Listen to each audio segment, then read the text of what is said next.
देश की पहली पार्टी है राष्ट्रीय जनता दल, जहां संगठन के अंदर आरक्षण।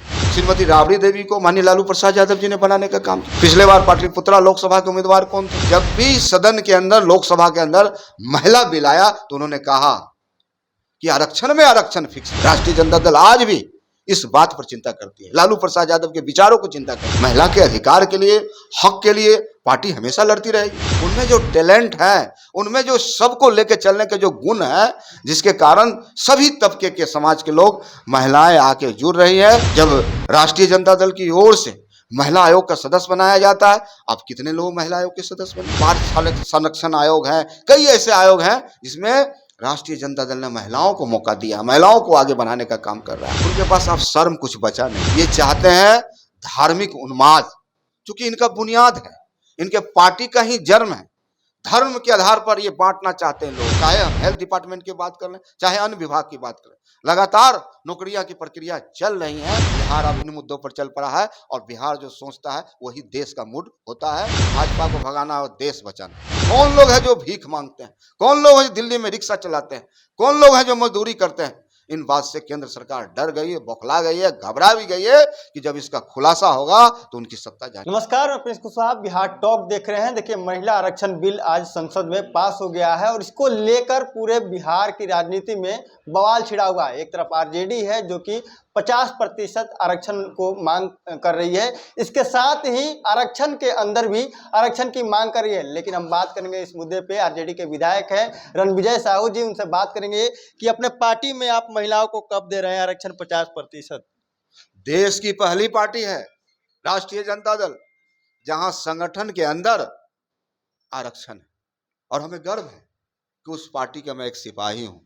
तो राष्ट्रीय जनता दल तो हमेशा से महिलाओं को आगे बढ़ाने के लिए, चाहे सदन के उस सदन की बात कर लें भगवतिया देवी के रूप में, चाहे हम बिहार की बात कर लें मुन्नी जगह के बारे में, चाहे हम श्याम रजक साहब का बात कर लें, मतलब कई ऐसे लोग हैं, महिलाएं हैं जिनको आगे बढ़ाने के लिए राष्ट्रीय जनता दल ने हमेशा से हिमायती रहा है। आपको याद होगा किसी बिहार में प्रथम मुख्यमंत्री श्रीमती राबड़ी देवी को माननीय लालू प्रसाद यादव जी ने बनाने का काम किया। तो कई उदाहरण है, चाहे हम लोकसभा की बात कर लें या विधानसभा की बात कर लें। आप देखिए, नवादा से लोकसभा के उम्मीदवार पिछले समय कौन थे?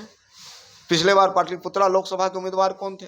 विधानसभा 2020 के चुनाव में दर्जनों टिकट रीतू जायसवाल जैसे पूरे देश स्तर पर मुखिया में चर्चित महिला को पार्टी ने प्रत्याशी बनाने का काम किया। तो कई ऐसे उदाहरण हैं जो राष्ट्रीय जनता दल महिलाओं की हिमायती है, महिलाओं को, और राष्ट्रीय जनता दल का हमेशा से मानना रहा है, माननीय लालू प्रसाद यादव जी का विचारधारा रहा है। जब भी सदन के अंदर, लोकसभा के अंदर महिला बिल आया तो उन्होंने कहा कि आरक्षण में आरक्षण फिक्स करो, कोटा फिक्स। उनको लालू प्रसाद यादव जी एक गरीब कमजोर घर से आए हैं और उनको ये पता है कि जो वंचित समाज के लोग हैं, जो झोपड़ी में रहते हैं, जहां कानून बनता है वहां लोग, हमारे लोग कैसे जाएंगे। चिंता इस बात की है। राष्ट्रीय जनता दल आज भी इस बात पर चिंता करती है, लालू प्रसाद यादव के विचारों को चिंता करती है और निश्चित रूप से यह लड़ाई आगे भी जारी रहेगा। महिला के अधिकार के लिए, हक के लिए पार्टी हमेशा लड़ती रहेगी।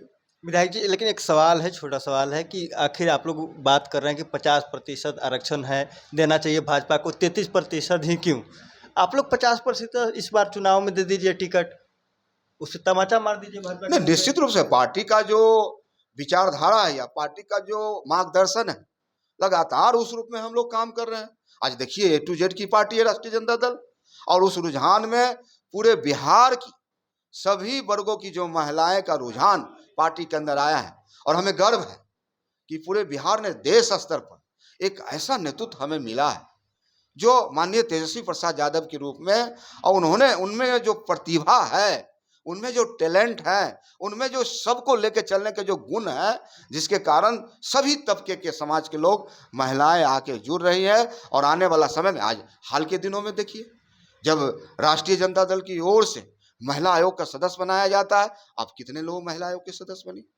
कई ऐसे आयोग हैं, बाल संरक्षण आयोग हैं, कई ऐसे आयोग हैं जिसमें राष्ट्रीय जनता दल ने महिलाओं को मौका दिया, महिलाओं को आगे बढ़ाने का काम कर रहा है। तो इसलिए राष्ट्रीय जनता दल तो लगातार महिलाओं को आगे बढ़ा रही है। जिस तरह से संसद में भाषा का इस्तेमाल किया गया, इसको आप कैसे देखते हैं? देखिए, भाजपा के जो भी सांसद हैं या जो भी नेता है, उनके पास अब शर्म कुछ बचा नहीं।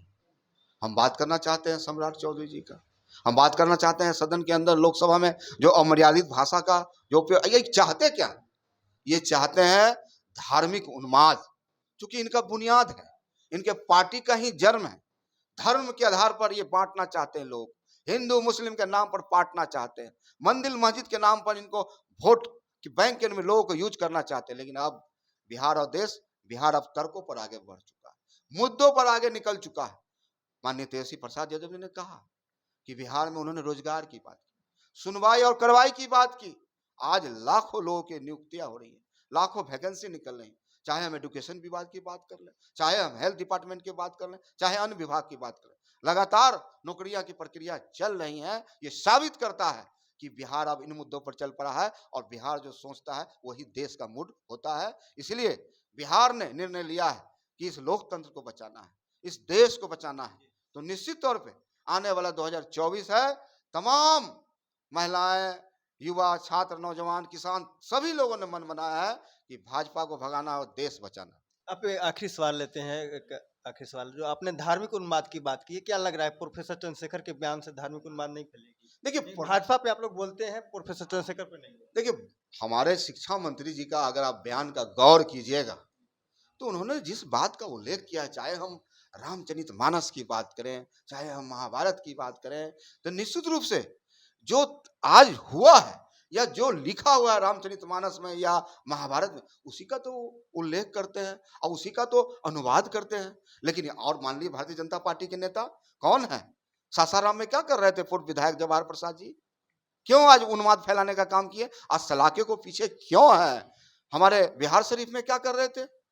तो ये तो पूरी तरह से अब इनका मतलब पर्दा उठ गया है कि सिर्फ धर्म के नाम पर ये राजनीति करना चाहते हैं और हिंदू मुस्लिम के नाम पर सत्ते में बना रहना चाहते हैं। और बिहार के लोगों ने ठाना है कि अब बिहार ने पूरे देश का जो मूड है, चाहे कर्नाटक का चुनाव का परिणाम देख लीजिए, चाहे आप बंगाल के चुनाव का परिणाम देख लीजिए, चाहे हाल के दिनों में जो उपचुनाव हुआ, घोसी विधानसभा जो आप उत्तर प्रदेश में है, देखिए जनता का मूड क्या है, जनता का ट्रेंड क्या है। लोग उबे हुए हैं, चाहे महंगाई हो, चाहे बेरोजगारी हो, चाहे भ्रष्टाचार हो। जिस प्रकार से केंद्र सरकार की हिटलरशाही सरकार है, संवैधानिक संस्थाएं की धज्जी उड़ाई जा रही है, इसका दुरुपयोग किया जा रहा है। आज इनके खिलाफ जो बोलेंगे उनके यहाँ ईडी सुबह सुबह आएंगे, उसके रिजल्ट से डर गया है निश्चित तौर पे। जिस प्रकार से पूरे बिहार में और देश में एकजुटता हुआ है, जो एकजुटता आगाज हुआ है इंडिया का, तमाम जो एनडीए के नेता है, भाजपा के नेता है, केंद्र सरकार डर गई है, सहम गई है।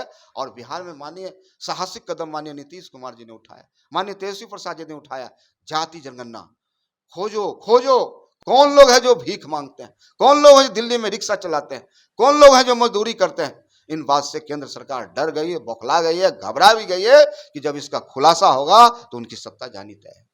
देख रहे थे रणविजय साहू थे, जो कि आरजेडी से विधायक है, उन्होंने अपनी बात को रखा और महिला आरक्षण बिल को लेकर इन्होंने साफ किया कि जिस तरह से आरक्षण मिले हैं महिलाओं को, उससे मेरी पार्टी हमेशा उसका ख्याल रखेगी और महिलाओं को हमेशा सम्मान दिया। उन्होंने मुन्नी रजक का और उसके साथ तमाम जो महिला हैं उनकी एग्जाम्पल दिया। बहरहाल इसको इतना ही, इसी तरह तमाम खबरों के लिए हमारे साथ बने रहे। आप बिहार टॉक देख रहे हैं। ऐसे ही खबरों के लिए जुड़े रहे बिहार टॉक से। यूट्यूब पर लाइक और सब्सक्राइब करें, बेल आइकन जरूर दबाएं। फेसबुक, ट्विटर और इंस्टा पर फॉलो करें। धन्यवाद।